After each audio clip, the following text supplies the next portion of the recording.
Hello there and welcome to this vlog of September 2022, and today's video is going to be on Monarchy in the BattleTech galaxy. More specifically, I'm going to do a cross comparison of contemporary constitutional monarchy, especially like the British system, with the Federated Sons system. Now, this is obviously quite timely, and you'll notice if you're watching this on the day of recording that the recording is late. That's because the Queen died last night, and I was just sitting down, ready to record, and my phone just exploded. And at first, I thought it was work. I thought something had kicked off that I'd had to deal with, and it wasn't. It was just friends and family basically saying, "Oh my goodness, the Queen has died." So that kind of, this is hard to describe to anyone outside of the UK, really. But even me, and as a very much neutral on the monarchy. I'm not a monarchist. I'm not a raging Republican though. It really threw me off, and I just felt like I couldn't do any recording last night at all. So I was like, well, I'll do it tomorrow, and I'll kind of reassess. And I woke up this morning and thought it'd actually be good to do something timely, partly because within the BattleTech community, of which I kind of speak to a lot of people through various forums. Obviously, for me as a Brit, I am not in an area where BattleTech is very prominent. Most of the people I interact with are either American or German or Australian. A few British people, but not that many. BattleTech is a pretty niche IP over here. So I've kind of, and I know this because I've known loads of Americans and Australians actually. I've only recently, only within the last couple of years, I was dating an Australian girl, and my first serious girlfriend was American. So I've kind of got a pretty decent understanding of their systems, so to speak, and my own obviously because I'm British. But I always find it fascinating when I speak to people who were in, not so much Australia, obviously, because Australia is technically the Queen is, or the monarch in Britain is their head of state. In America, obviously, you might have heard about it. It's quite a famous revolution, back in the day, back in 1775. So I kind of from my perspective, I've always seen this weird relationship between Americans and monarchy, because monarchies are always associated with despotism and tyranny. And the reason I wanted to do this video and talk about it into some level of detail is that I think a lot of Americans in particular, but also kind of Australians, but not so much, because they're very much they understand this because their constitution and everyday life is kind of based around having a monarch, but it's separated from our system where it's all encompassing. But I just thought it'd be interesting and maybe kind of answers a few questions that especially Americans have I'll put it another way, give you it in a different light from someone that has lots of experience in the kind of British constitutional system. So I work in law firms, so that's effectively what we are the facilitators for, the judiciary and the the legislative and the executive as well to some extent. So I kind of understand that world, but because I kind of know American constitutional systems quite a bit as well. So, and my experience with it is that a lot of Americans have been very I mean this politely as well, because we do it in our system, but there's a lot of propaganda that American, especially, I don't want to say kids now, because with the internet things are just so different in terms of how people get their knowledge. How they get the wisdom's another matter, but that's how they generally get their intel. But people around my age or a bit older who went through a traditional schooling system prior to the internet being a huge thing, they were very much the prescribed version of American history is Britain bad. Not Britain, but the Crown bad. We were fighting for our freedom, and they were trying to take that freedom from us. And I'd agree with that to a lot of extent. If you kind of ask me objectively where my sympathies lie, back in 1775, it's absolutely with the Americans.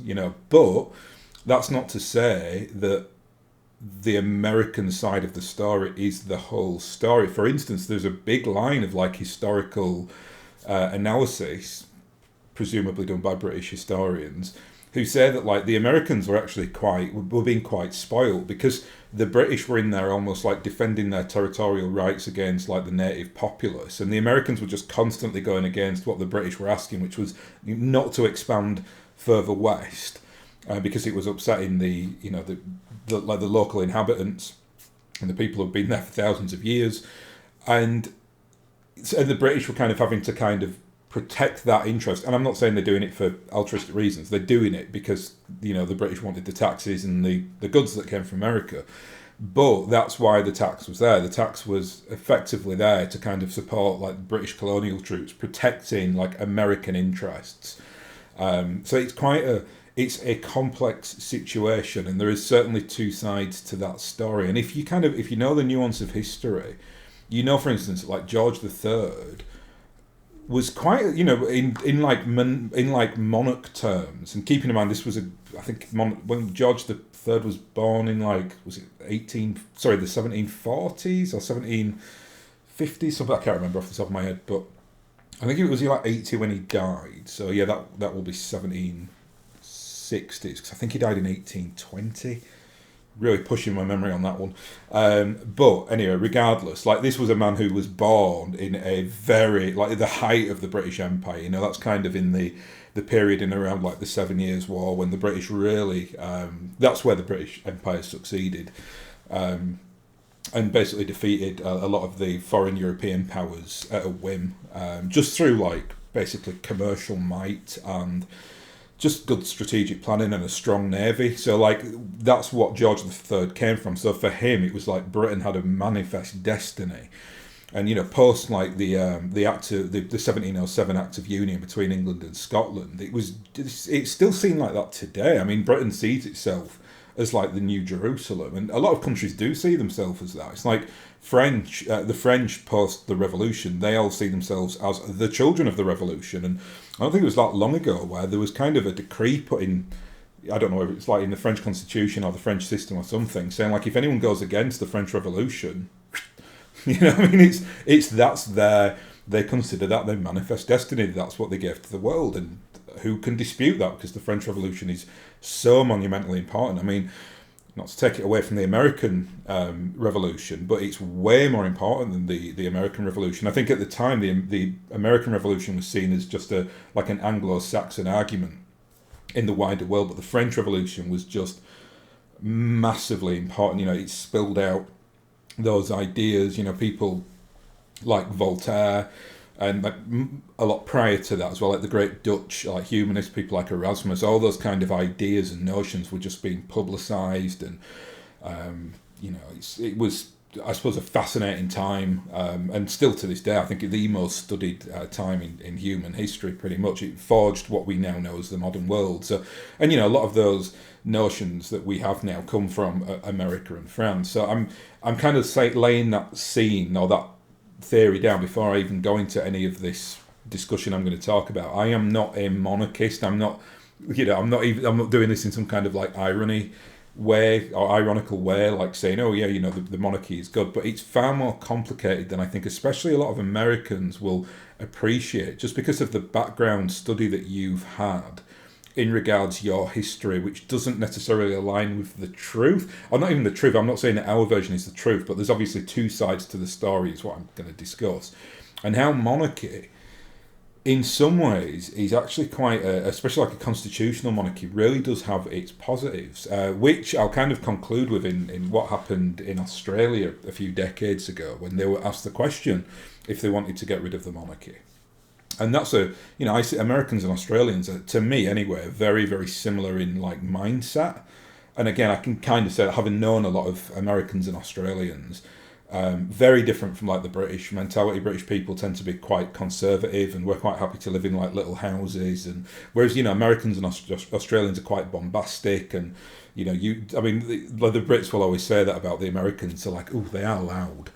Because that's the kind of like our general like consensus about how we view People who speak English, but we're kind of worlds apart really when it comes to like cultural differences. And for me personally, I've always been obsessed with like American culture. Like I only really listen to American music. And I've been that way since I was a kid, and it really used to wind a lot of like my friends and even my family up, because I was like, for instance, when I was a kid, I remember like,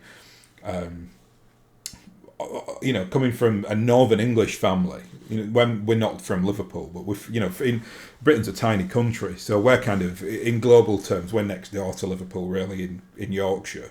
But certainly if we're like, we're no bigger than an American general state, right? So it's just like the state along the city along from you down the road. For us, that's like, there's a big divide in that. Like our like geographies are created by the small space that we live in, so everything seems far apart, even though it's not really. So, but growing up here, and obviously like with the Beatles, everyone used to tell me like how amazing the Beatles were, and I listened to the Beatles and was like, meh. And then I remember somebody giving me the Beach Boys to listen to, and I was like, "Yep, that's the one for me. That's the '60s music." Or I like the Velvet Underground, or I just had this like real affinity. If it was American, I used to love it, and I don't know why that is. I've just always been an Americaphile or Yankophile, whatever you want to call it, which is quite strange again, because most people, I think they associate like what Americans would call like Anglophiles with people who are obsessed with like, British history or British music or whatever. I'm the absolute reverse of that. So I'm doing this almost as like a bit of a halfway house tutorial into why I think it's quite an interesting thing to think about. And then I'll relate it to BattleTech. But I think ultimately this is going to be a treatise on why constitutional monarchies are actually quite good if you do it correctly. So first thing I'm going to have to talk about this then is kind of the current British system and how that kind of fits in like a modern sense. So the British system is a very interesting one, and I'll keep cross-comparing it to Britain, and then again we'll go into the BattleTech thing in a little while. But the most important thing with our system is what we would term our constitution, which is, again, you'd say the Americans would say the same thing, right? Like the American Constitution is almost like a religious document, in terms of how it's stored and how it's viewed. It's I suppose, the cornerstone which the entire system is built around. In Britain, we have what you call an unwritten constitution. So we take a lot of our constitution from different areas of legislation, like in law. So like, a high court passes a certain edict in a case, and that becomes effectively part of the constitution to some extent. It's complicated, and I'm not going to go too far into it, because it's very like legal, and I have to speak a lot of legalese, and I'm sure you won't be interested in that. But between the kind of legal side of it, we've then got something what we call convention, and this is the rub. This is where foreigners look at the British system and are like, what are you talking about? Convention is basically a series of like historical norms that just become the system.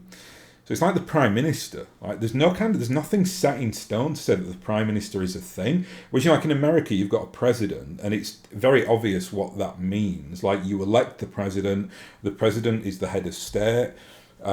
It's basically the executive arm of government. It's the commander-in-chief. So, he or she is then, well, I say there's never been a female president, obviously, but if there was to be, he or she would be the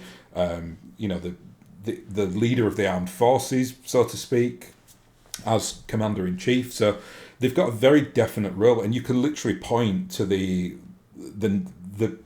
constitutional areas within the American system which define that, and you can't not have a president, right? Like, without a president, it's like you lose like an entire arm of your executive, right, or the executive. So you have to have it. It's a thing. It exists. It literally objectively exists. In Britain, the Prime Minister system was kind of born out of conventions. Like, there was like a Privy Council and what we call the Cabinet, and the Cabinet is still there today. The Cabinet is like the top ministers. So, like, the Chancellor of the Exchequer, the Minister for Transport, the Minister of the Armed Forces. Like all those like really lofty titles. I think there might be like 25, 30 of them. and then the cabinet then basically create the executive along with the ministerial benches. So there might be like 90 to 100 ministers. So there's like junior ministers, senior ministers, and then there's like department heads. And the prime minister is kind of the first among equals within that cabinet. And over recent years, that system has become ever more prominent because there's so much character attached to the prime ministerial role, and the press are involved in it, and there wants to be seen as a figurehead and things like that. Whereas previously, it was just kind of the person that led the executive arm of the lower house of Parliament, which is what we call the House of Commons. And that just exists. Like, it's not. There's no rule for it. It's not like, well, if you take a prime minister out, you can't have a system. Yes, you can. I mean, as long as the Commons can turn up and they can vote on stuff, it doesn't matter. I mean, the party system really isn't a thing either. Like, people can swap parties, and they do that all the time. I think that might happen in America as well, for instance, where you have in fact, it won't happen now because America's so divided politically. But you might have had a case historically where a Republican has just swapped over to be a Democrat. We have that all the time in Britain. Even now, like at least a couple of times a year, usually you'll get like, this Liberal MP has defected to the Labour Party, or this Labour MP has now been thrown out of their own party for bad conduct, so they're now sitting as an independent. And like Parliament is just like a rump of elected ministers, elected in their constituencies. So a constituency is about 90 to 100,000 people in Britain, and that constituency then vote and return an MP to Parliament.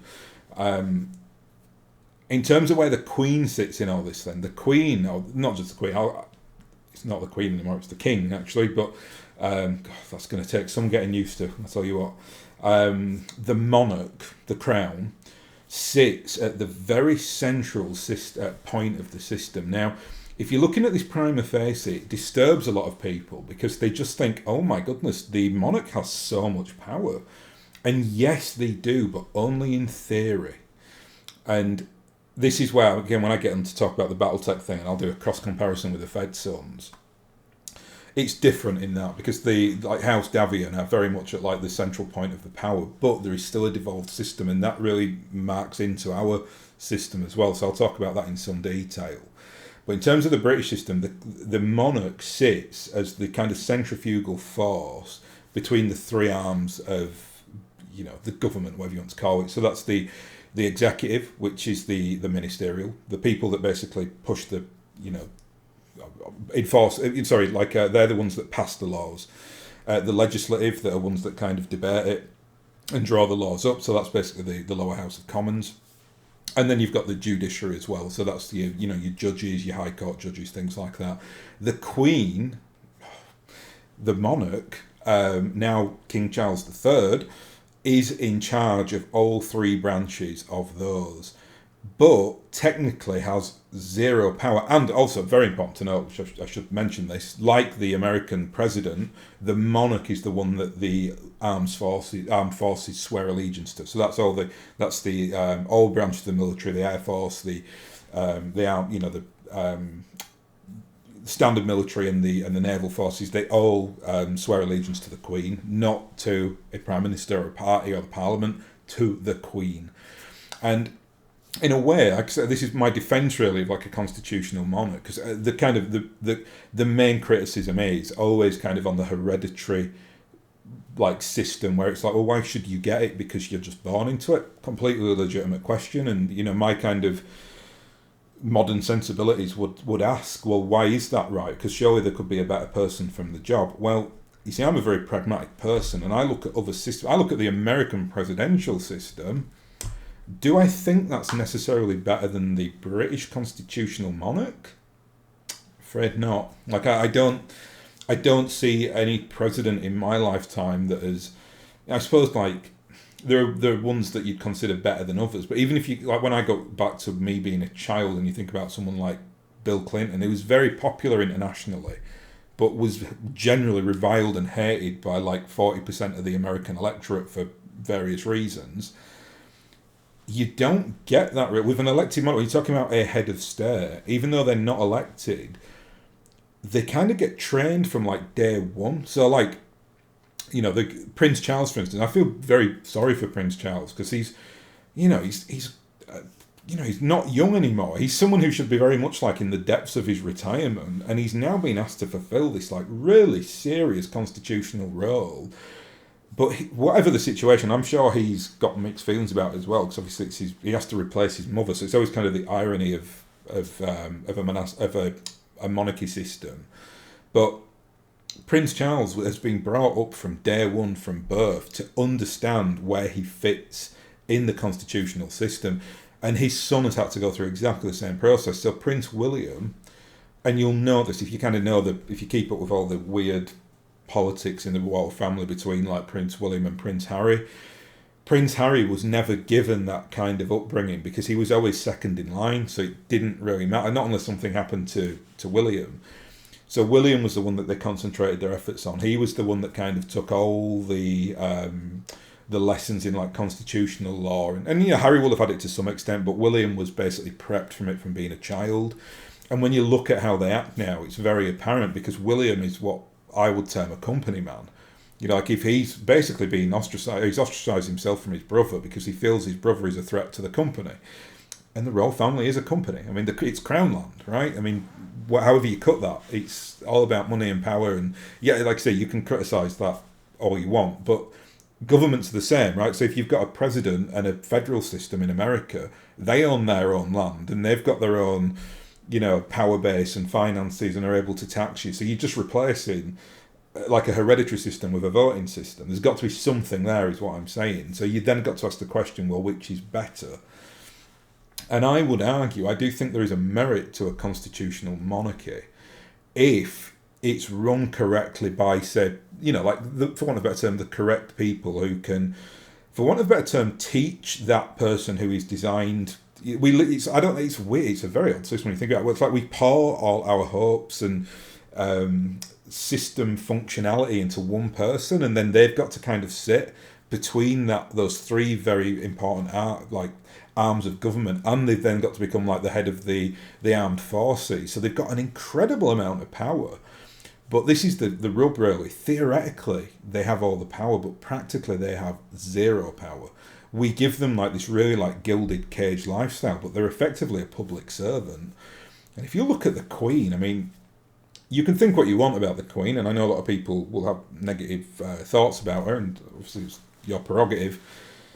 But the Queen, if you know the history of the Queen, it's famous in this country, obviously, but she was never prepped to be the next monarch. They just assumed it would go to the younger brother of her father, and he ended up disgracing himself. No, sorry, it was the other way around, wasn't he? He was the older brother. Anyway, I won't go into that, but long story short, the Queen never expected to be in the position she is in. Her father died very young, so she was given the role quite young as well. And it was like she then had to go on like crash courses in terms of like constitutional law and, to understand the system and, get up to speed with everything. And since then, she's seen it as her duty, take away the gilded aspect to it, like living in the palaces and all the money and the benefits and stuff like that. You are a public servant.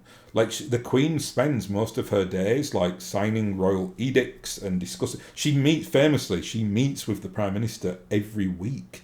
And she has done that since Winston Churchill, who was her first Prime Minister. So every week she has literally discussed the matters of state.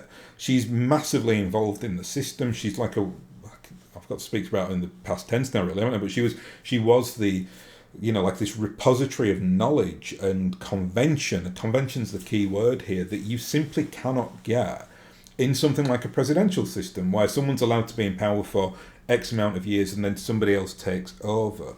To me, you see, the monarch, again, it's that touchstone for society to, to kind of, it's weird, and it can be an individual as well. It's like very famously in World War II, it was Winston Churchill, but it was also the King as well. Like the King had a very central role in that, in regards like morale of the British nation, and not just the British nation, obviously, but like the wider, at the time, the Empire, which obviously, was massively important in World War II, more important than Britain as a country.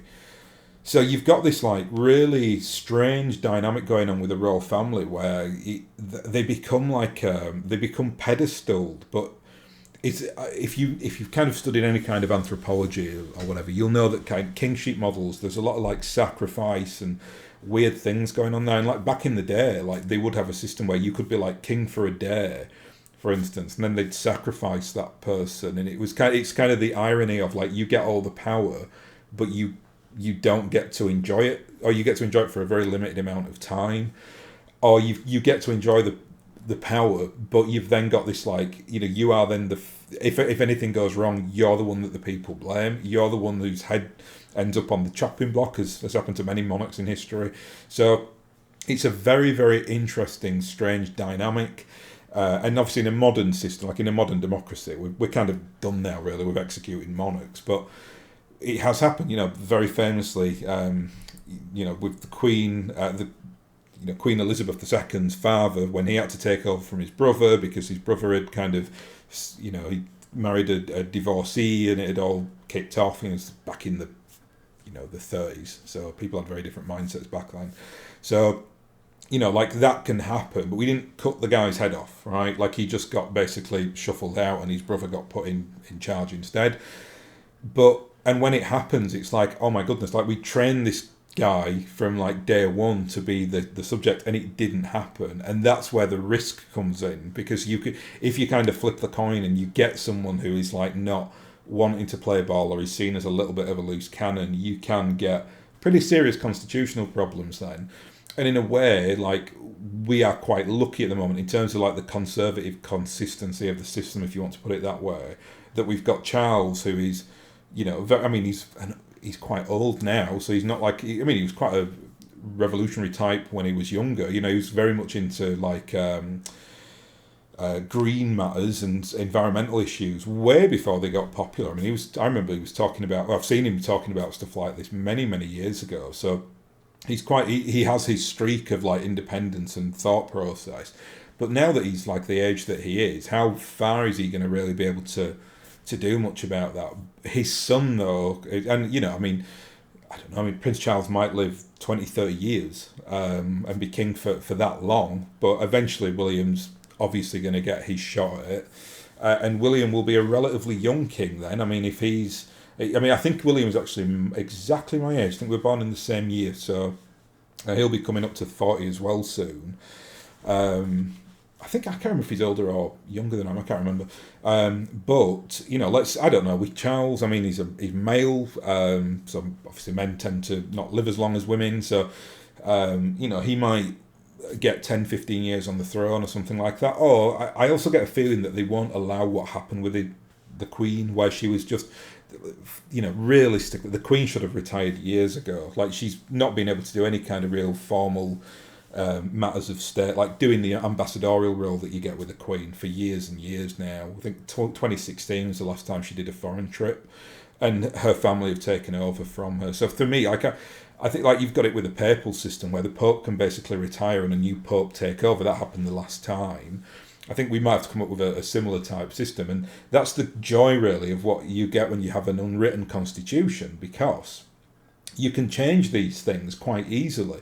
Whereas if you think of the absolute nightmare it is to change the American Constitution, I mean, I'm a little bit rusty on this because I've not thought about it in years, but it's got to pass like a multitude of tests. And then it got to be then ratified by like, I can't remember if it's 60 or 75% of the states. So that's going to be a really difficult thing to do, especially in like a country as divided as America at the moment. So whereas in Britain, because it's kind of done through this weird and wonderful constitutional unwritten convention mechanism, you can go in and tinker and kind of do what you want. I'll give you a very good example. A few years ago, it was always up until, I think it was the Cameron government that did it, so it was probably back in like 2015. It was still written into our kind of, somewhere in our constitution, that a male heir in the monarchy would always supplant the female. So if they had an older daughter, it didn't matter. The youngest male would always be kind of parachuted into the next succession.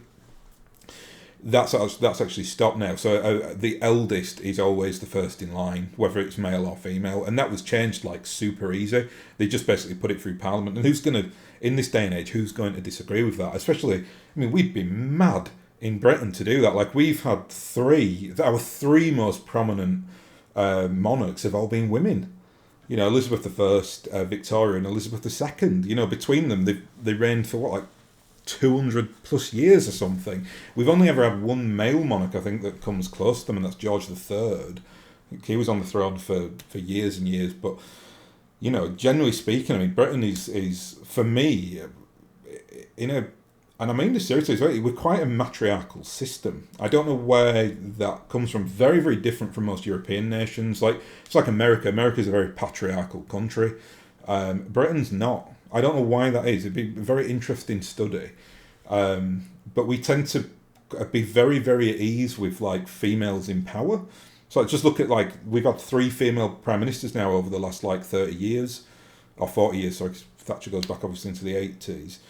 And I think now, like us getting used to a king now, that it's going to be a cultural change. I don't know how I feel about it at all.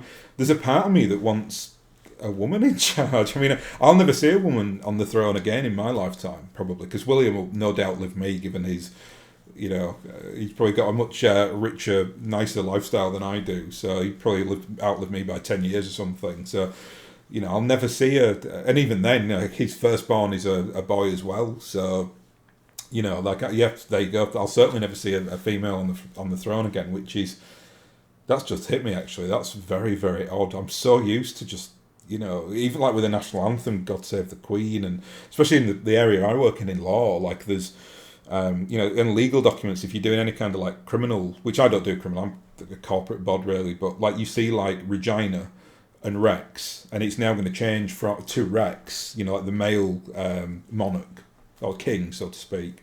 And like little things like all our coins will change. So the King Charles will now be on all our coins. So it's just there's so many things that change, and I think this is again speaking as a British person to predominantly a foreign audience, which is where, from the analytics I've seen, predominantly my audience are Australian and American. So for me, it's like, it's just such a strange thing to now have to put up with. And in a way, like, again, if someone asked me, like, if we had a referendum tomorrow, do I want to keep the monarchy or replace it with something? I absolutely want to keep it, because I don't think that the alternative is actually anything to really write home about, given that what we've seen in like the French system or the American system. I think there is something to be said for kind of keeping a consistency of tradition through pouring that into one person. As weird and like, you know, almost, you know, like, it almost seems like a corruption, doesn't it? Because you've kind of got one family who are dominating the system. But for me personally, I would hate that job. Like if someone said to me, "Would you like to be king?" I'd be like, "No, thank you, not for me."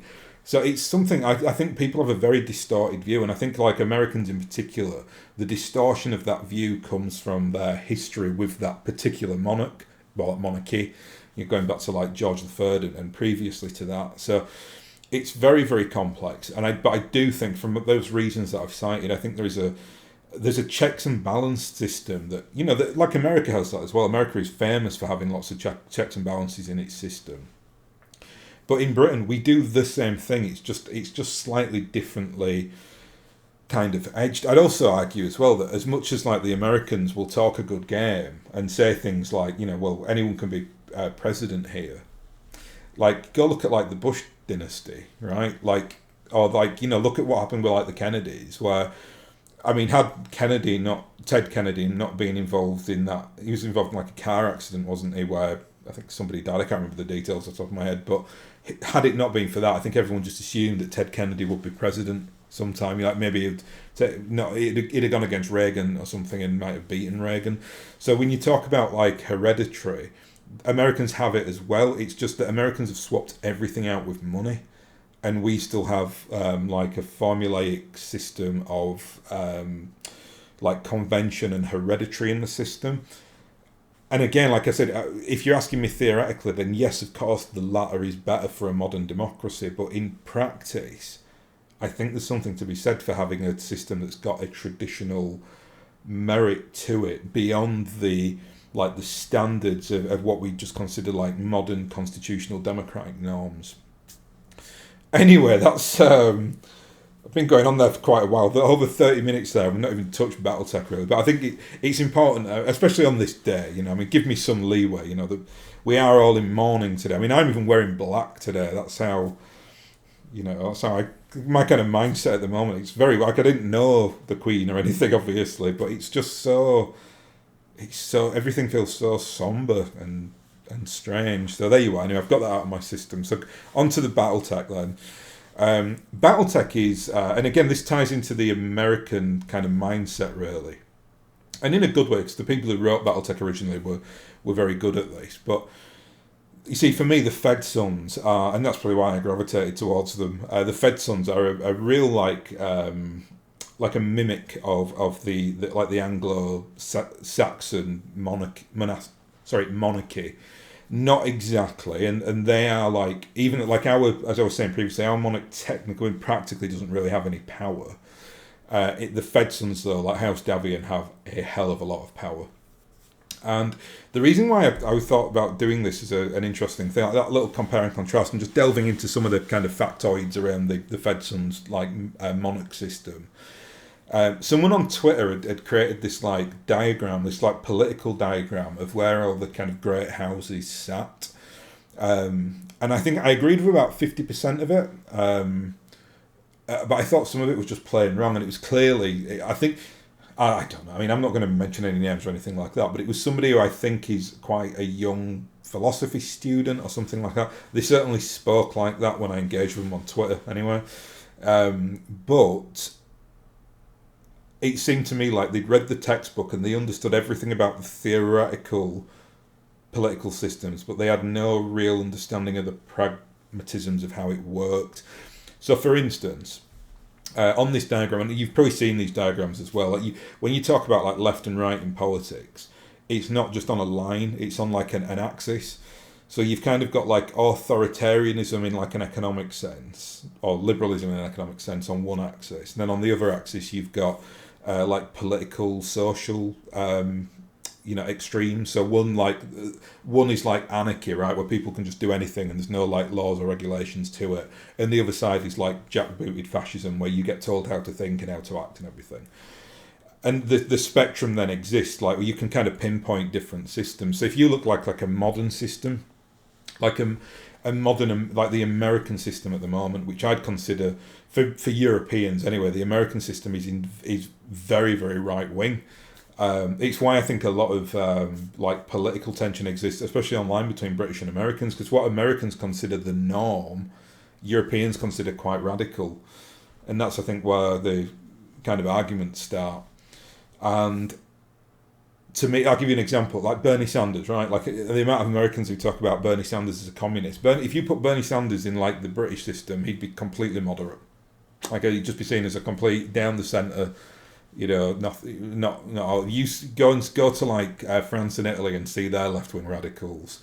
Like they talk about like confiscating private property, nationalising all the system. Like they are proper left wing. Bernie Sanders, he ain't proper left wing. like the Americans don't know what that means, and no one in that mindset could really succeed in America. Because it's such a intrinsically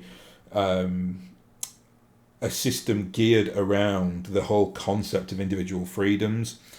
Even though they have taxes and a federal system and everything else, there is still like a big like clash between that and the rights of the individual. I think in Europe we've just so used to being oppressed in our history, we're just like, just let them continue on and we'll just get on with our lives. Whereas in America, their entire system was set up to challenge that kind of authoritarianism which they perceived. So you've kind of got on that diagram anyway. So I'll get back to the point now. This chap had put like, I certainly think I thought he was right. So he put the Capellans in like the most authoritarian section on both politics and like in a social sense as well.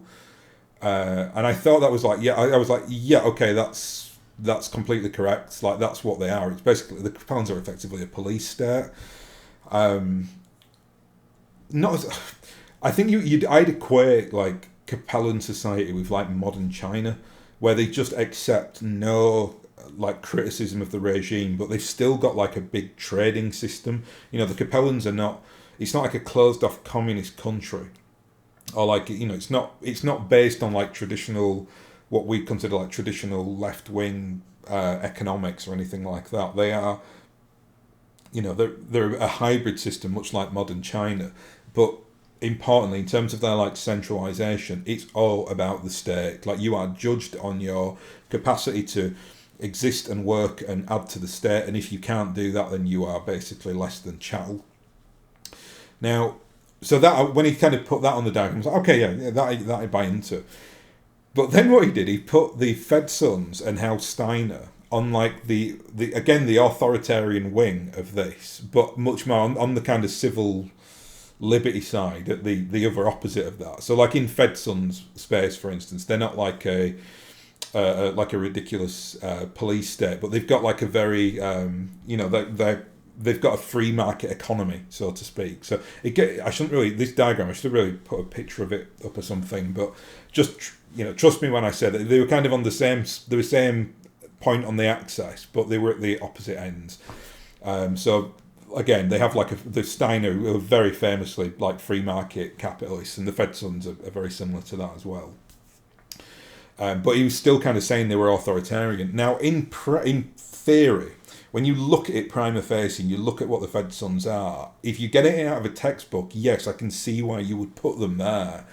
But in practice, and this is what we're going to talk about, this is where it kind of cross-references with like the modern British system, it's completely incorrect. Like, the Fed Sons are really quite centrist if you kind of delve down into their system.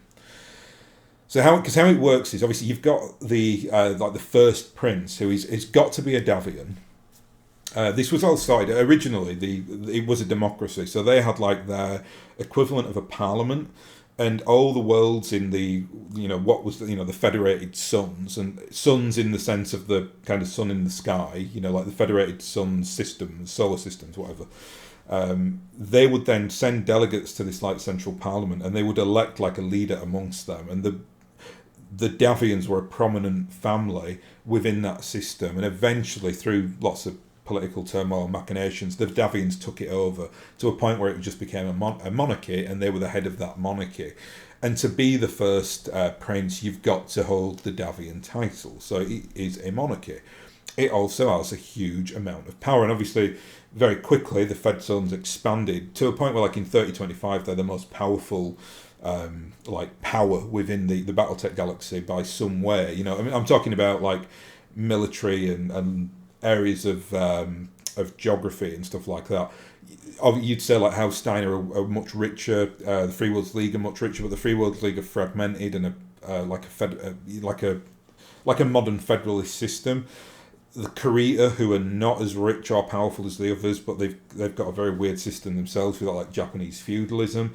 But the Fed Sons just had a very competent military, and you couldn't. I would argue you could not get what the Federated Sons had if it was like a dictatorial system. Like, there was still a lot of enterprise there, and they were the first ones to kind of, like through Project Phoenix and Steiner as well, because they've got a monarchy, but that's obviously a different setup. We're talking about the Fed Sons here. They were the first to kind of bring technology back, like start redesigning new mechs, things like that. The Capellans were doing it as well, obviously. And I said this a few times throughout these videos, the Capellans did it better. But the Fed Sons they still have like high levels of science and technology. In terms of their system as well, like, I mean, I don't really hear this from them, but I certainly knew it. I mean, I've got the old Davian source books downstairs, so I've kind of occasionally I read through them, and this is very prominent in there. Like, every kind of major power in the inner sphere and beyond have like almost like a constitution in their own right. So like the Capellans have this. The Capellans have like those. I can't remember what they are now. But there's like the pillars which they're built on, and it's like service to state and stuff like that. Fed Sons have nothing like that. The Fed Sons basically have, it's what they call the Crucius Pact, which is their equivalent to like the Magna Carta or the Declaration of the Rights of Man or whatever. And it basically talks about personal liberty, your right to personal liberty, your right to own property, your right to own a weapon, your right to expect fair treatment, which is kind of an ambiguous one, but that presumably means like in the courts, like, having access to a judiciary and a jury, being judged by a jury, things like that. You have the right to privacy as well, and this is the real important one. You have the right to participate in local planetary government. That's really important because in Britain we have the system now which has really kind of exploded since the late 90s called devolution. This is basically, on from like the 1707 Act of Union between the kind of the English Crown and the Scottish Crown. This now kind of allows those Crown areas, so that's Wales, Scotland, complicated with Ireland, because obviously the Republic of Ireland is its own nation and has been for like 100 years now, but the north is still part of the Dominion of the United Kingdom. But each of those constituent parts has its own parliament, and they deal with like their own local issues, whether it's like healthcare. I think like in Scotland they can certainly like set their own tax rates to some level, or they get some leeway on that, so they're able to kind of do a lot more than like a centralised government would be. And in effect, and it's kind of weird because BattleTech designed this system for the Fed Sons way before we had the devolved system, which came around under the Blair government in the late 90s. This had all been written in the mid 80s. So we had a system where the Fed Sons have a system where the local governments in the Fed Sons, this is why the Fed Sons are a really interesting area of space. You can have a multitude of different type of planetary systems. So you might have some worlds that are like a dictatorship. You might have some worlds which are like a parliamentary democracy. You might have some worlds which is like almost like a communistic state. And the kind of, House Davian kind of keep out of all that. So, and that's enshrined in that Crucius Pact, that the right to participate in local government. So you could have like they could have like an insurrection or change their system. House Davian ain't going to get involved.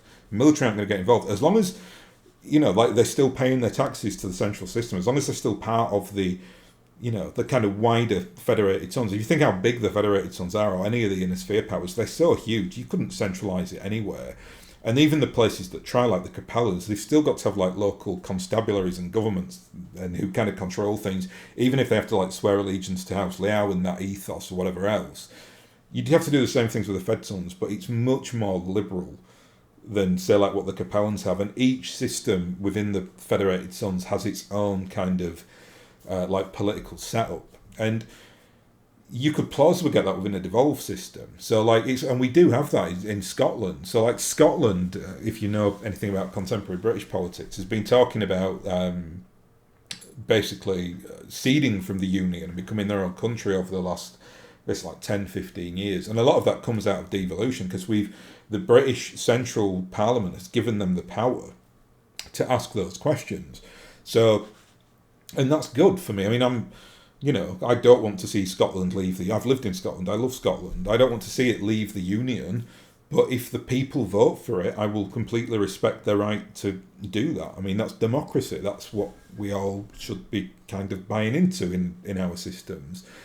And in a way, I'm not saying that you could cede from the Fed Sons, right, because they'd probably just send an invasion force to crush the insurrectionists, but within the system, like if the system was failing the people and the people overthrew it and put a new system in, and then that was a more efficient system and they were happier, how's Devi not going to care? They're just like, yep, still paying your tax, okay, crack on. You're still providing the troop, okay, that's fine. Still trading, okay, fine. Yeah, if you overthrow that government, we don't care.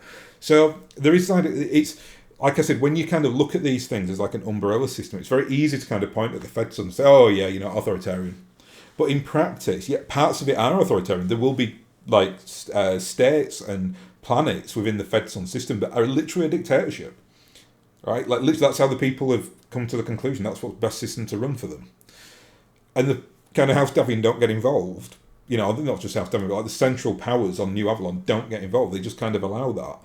But then you'll have, if you kind of delve deep enough, and I don't, obviously, the Fed Suns are really like, God, thousands of planets in that system. It's just a huge, huge area of territory.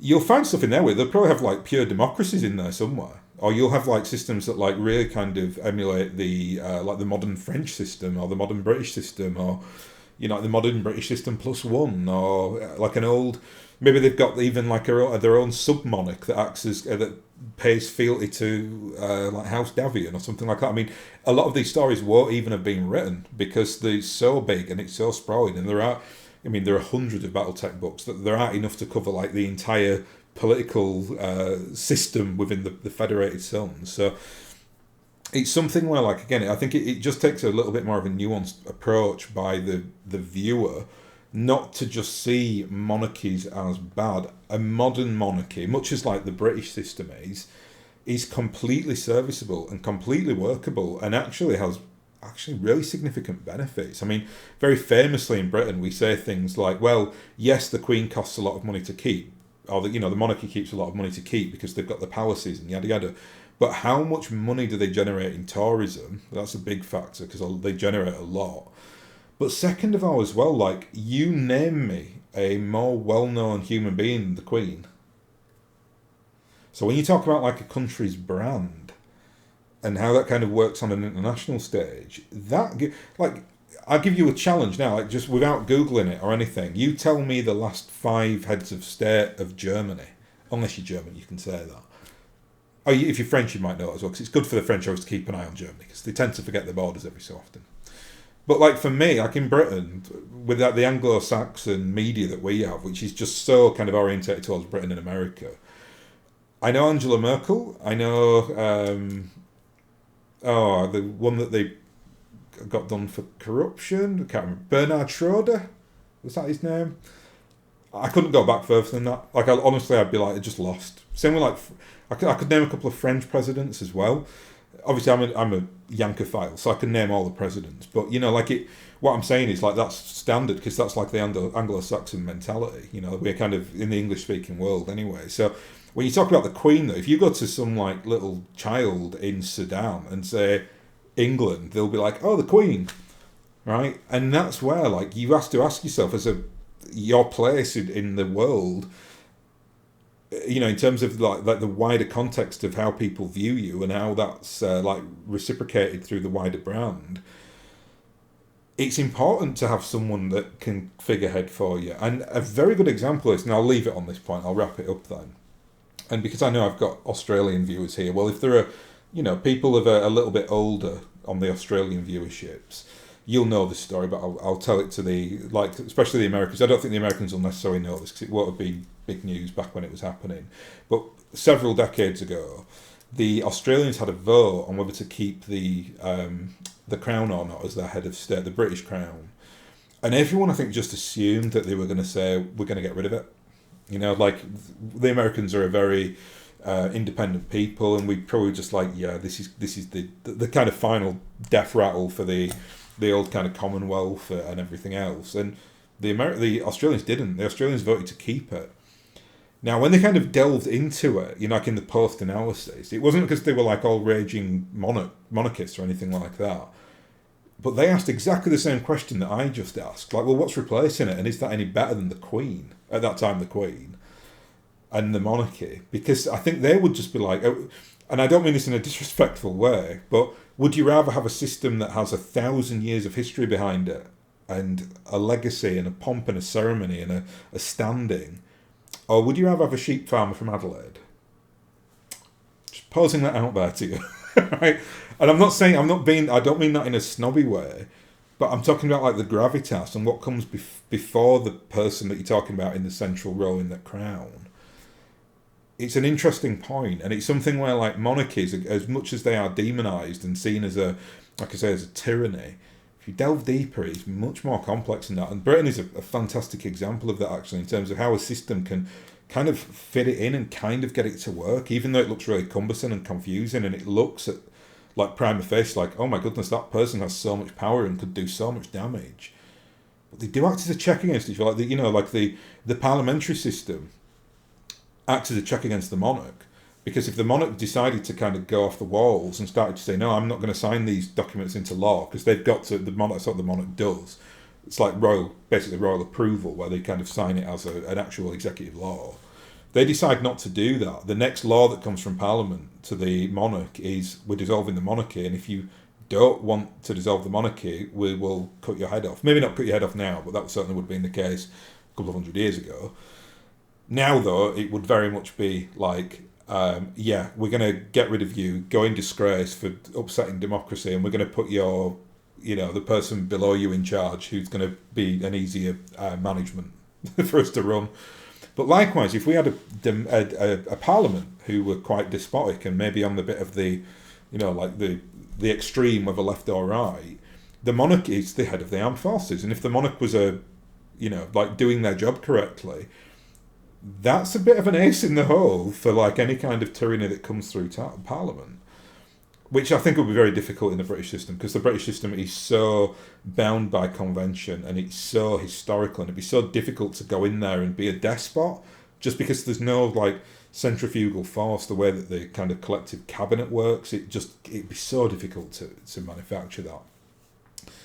So yeah, it's an interesting topic anyway, and I know this is probably one of those videos where you're like, I thought you were a BattleTech channel. So I've related it to the Fedcom to some extent. Sorry, the Federated Sons to some extent, but I just thought it was quite an interesting topic, because I've been speaking to Americans over the last 24 hours who, the general consensus is, why does anyone care that the monarch is that? Why is it such big? Why is it like all encompassing? Well, it is. Like, it changes the entire nature of our system.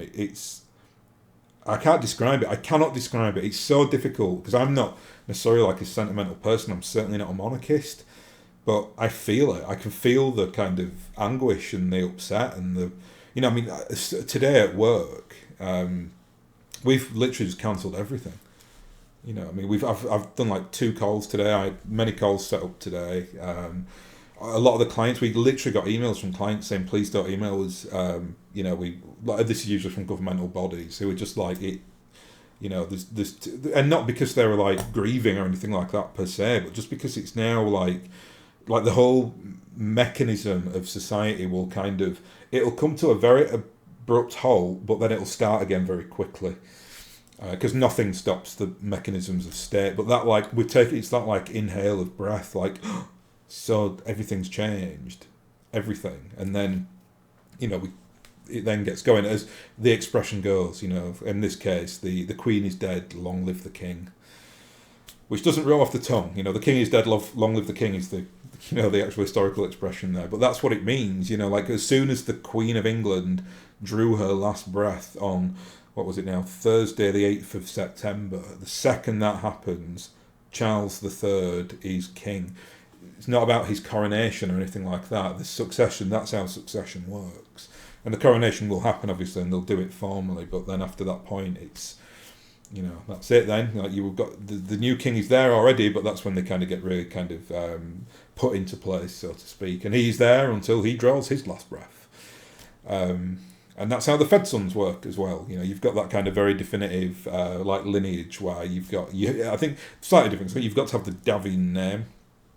So it's a little bit different. I think obviously they do have a succession in a standard way, but their history is very complex. For a video for another day, like the lines of succession on the Fed Sons. I was thinking about the other day. I might. Well, actually, yesterday there's a video that I think might come out of this. It might be worth doing next week, and it might be on how and I've already mentioned it today, the 1707 Act of Union between England and Scotland. To me, and I've done a few videos like this in the past, but that is the union of the Federated Sons and the Lyran Commonwealth. Like, that is it, like in the BattleTech galaxy. That's what that is. Like a mirror image of, so to speak. So it might be interesting to do. Like I did, a few months ago, I did the video on the Peace of Westphalia being very, very similar to the Ares conventions or treaties. I can't remember what the name is now, but I might do another one on how the 1707 Act of Union is the mirror image for the writers of BattleTech when it came to the Fedcom alliance. Anyway, I'll leave it there, and it's going to be a sad old weekend, I think, around here. They've cancelled like everything. All the sports cancelled, all the events are cancelled, so we've got to wear black and, get ready for the funeral, and God, yeah, anyway, such is life. So I hope you have a good weekend anyway, and I'll catch you all next time.